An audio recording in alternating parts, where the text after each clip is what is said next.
Classmate அவன். காலேஜில் நான் ஃபஸ்ட்டு அவனை பார்க்கும்போது எப்படின்னா ரோட்டில் தான் பார்த்தேன். ஏன்னா நான் காலேஜ் போயிட்டு இருந்தேன். அப்போ இவன் வந்து பஸ்ஸு மேலே டாப்பு, அதாவது என்னென்னா அப்போ காலேஜ் படிக்கும்போது எல்லாருமே இந்த பஸ்ஸு டாப்பில் வரதெல்லாம் ஒரு கெத்தாக நினச்சி அவனை பண்ணுறதில்ல நம்மளும் ஒருத்தன். ஆனால் அவனை பார்க்கும்போது தான் தெரியாது எவ்வளோ பயப்படுறான்னு. இப்படி ஒருத்தன் வந்து பார்த்தேன், இவன் என்ன பண்ணுறான் இவன் பஸ்ஸு டாப்பில் அப்படின்ற மாதிரி யாரோ கட்டாயப்படுத்தி கூட்டிகிட்டு போன மாதிரியே இருக்கும். ஆனால் அது இவன் தான் பண்ணுறான். அதுக்கப்புறம் சரி ஓகே இப்படிலாம் இருப்பாங்க போல் காலேஜில் நினச்சி போய் கிளாஸில் உட்காடுறேன். பார்த்தா பக்கத்தில் ஒருத்தன் வந்து உட்காடுறான். டே இவனை அங்கே பார்த்தா அதே ஆள் தான் இவன் வந்து உட்காடுறான்னா, நீங்கள் தானே அது மேலே ஆமாம் எப்படி இருந்துச்சு நல்லா இருந்துச்சு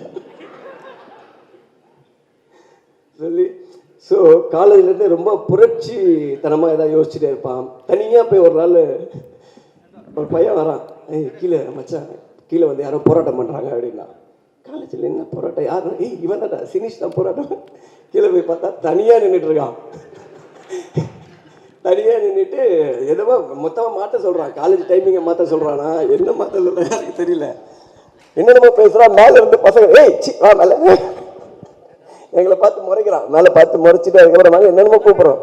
அதுக்கப்புறம் மேலே வந்து திட்டுறான். ஏன்டா ஒருத்தர் இறங்கி யாராவது ஒருத்தர் ஆரம்பிக்கிறேன்னு ஆரம்பித்தேன், நீங்களாம் வரணும் இல்லை எங்கே வரணும் இல்லை வாடா உட்காரான்னு சொல்லி அப்பத்துலேருந்து சொல்லிட்டு என்னென்னா நமக்கு என்ன ஒப்பீனியன்னா கன்ஃபார்மாக இது வந்து வேலைக்கு ஆகாது, பெஞ்சை மாற்றிட்டேன், இதுக்கப்புறம் என் பக்கத்தில் உட்காரக்கூடாது சொல்லி.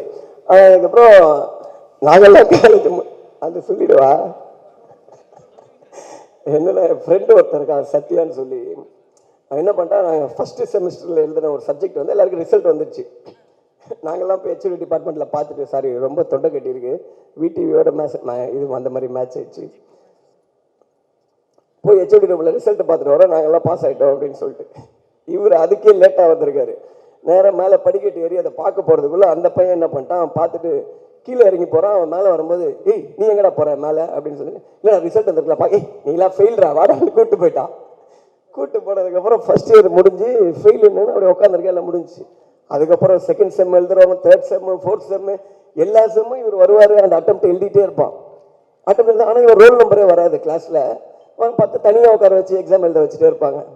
அப்புறம் 3 வருஷம் கழிச்சு யூனிவர்சிட்டியில் போய் செக் பண்ணியிருக்காரு. அப்போ தெரியும் ஃபஸ்ட் செமஸ்டர்லேயே பாஸ் ஆகிருக்காப்புல. அந்த எக்ஸாமை பாஸ் ஆன எக்ஸாம் 6 வாட்டி எழுதுன ஒரே ஆள் இவன் தான். ஸோ இதெல்லாம் தெரிஞ்சதுக்கப்புறம் அவன் உங்கள் ஃப்ரெண்டாக இருக்கும்போது அவனை பற்றி நம்ம என்ன நினைப்போம், அப்படிதான் நானும் நினச்சேன். அதனால என் மேலே தப்பு இல்லை, அவன் மேலே தான் தப்பு.